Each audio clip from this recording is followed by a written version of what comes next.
अब स्वामी जी ने अपने उस सत्यार प्रकाश के अज्ञान को ऊपर रखने के लिए, क्योंकि उन्होंने 7वें अध्याय के सत्यार प्रकाश समोल्लास नंबर 7 में स्पष्ट किया है कि परमात्मा साकार है न निराकार है, जबकि वेद साकार बता रहे हैं। ये देखिएगा, ये वही सत्यार प्रकाश है और इसके 7वें समोल्लास में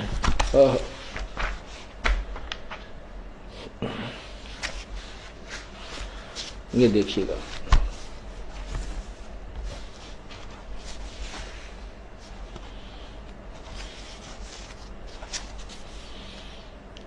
एक 154 पे कहते हैं परमात्मा निराकार है, 7वां समोल्लास।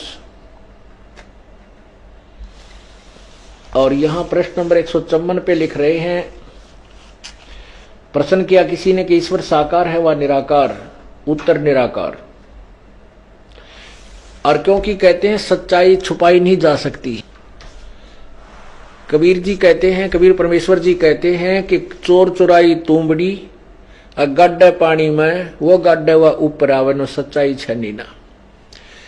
अब किसी चोर ने तुम्बा चुरा लिया और उसने पानी में गड्ढे, पानी के अंदर छुपावे दबावे, वो दाब के थोड़ी बहुत मिट्टी माटी डाल के ऊपर ना आवे, इतने पीछे साथ ही साथ वो ऊपर आ ले। कहते चोर चुराई तूंबड़ी वो गड्ढे पानी में, वो गड्ढे व ऊपर आवे न सच्चाई छनी ना। अब स्वामी जी ने अपनी अज्ञान को थोपने की चेष्टा की कि परमात्मा निराकार, लेकिन उसको छुपा नहीं सका, क्योंकि वेदों में साकार लिखा है और उन्होंने खुद भी लिखना पड़ा कि परमात्मा की उपासना से परमात्मा का साक्षात्कार हो जाता है। ये देखिए 155 पृष्ठ पे, चमन पे तो कहा निराकार है 154 पे, और एक यहां क्या लिखा, परमात्मा निराकार है, उत्तर स्वामी जी का। और 155 पे साकार सिद्ध कर रहे हैं, अपनी व्याख्या का स्वयं खंडन भी कर रहे हैं। किसी ने प्रश्न किया परमेश्वर की स्तुति प्रार्थना और उपासना करनी चाहिए व नहीं करनी चाहिए? उत्तर स्वामी जी का करनी चाहिए। प्रश्नकर्ता कहता है क्या स्तुति आदि करने से ईश्वर अपना नियम छोड़ स्तुति प्रार्थना करने वाले का पाप छुड़ा देगा? उत्तर नहीं, स्वामी जी कहते हैं पाप नहीं छुड़ाएगा। प्रश्नकर्ता कहता है तो फिर स्तुति प्रार्थना किस लिए करें, क्यों करना? स्वामी जी ने कहा कि उसके करने का फल अन्य ही है। प्रश्न क्या है? स्वामी जी ने उत्तर दिया, स्तुति से ईश्वर में प्रीति, उसके गुण कर्म स्वभाव से अपने गुण कर्म स्वभाव का सुधरना तथा प्रार्थना से निरअभिमानता उत्साह और सहाय का मिलना, उपासना से परब्रह्म से मेल और उसका साक्षात्कार होना। अरे वाह! अब साक्षात्कार किसका होता है? साकार वस्तु का,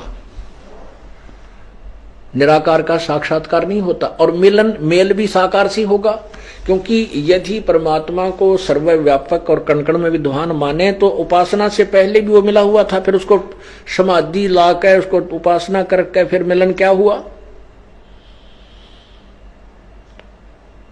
तो इससे ये छुपा भी नहीं सके कि परमात्मा साकार नहीं है, स्वयं लिख रहे हैं कि उसका साक्षात्कार होता है। वास्तविकता यही है, परमात्मा साकार है, लेकिन इनकी और सभी की जो तत्व ज्ञान से अपरिचित जितने भी जो भी, क्योंकि पूरा मानव समाज परमात्मा कबीर साहब को छोड़कर, वो तो भगवान थे, और फिर उनसे परिचित जो संत हुए उनको, उनके अतिरिक्त किसी भी की थ्योरी में आपको सच्चाई नहीं मिलेगी कि परमात्मा कैसा है, क्योंकि उन्होंने साक्षात्कार हुआ ही नहीं। इसलिए उन्होंने लिख दिया कि परमात्मा का केवल प्रकाश देखा जा सकता है, वो निराकार है। नहीं, परमात्मा साकार है, सशरीर है, मनुष्य जैसा है, उसका नाम कबीर है।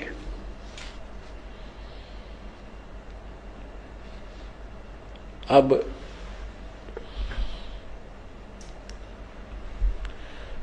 पवित्र यजुर्वेद ने स्पष्ट कर दिया कि परमात्मा सशरीर है और वो परमात्मा सबकी संभाल करने के लिए यहां अतिथि रूप में आता है।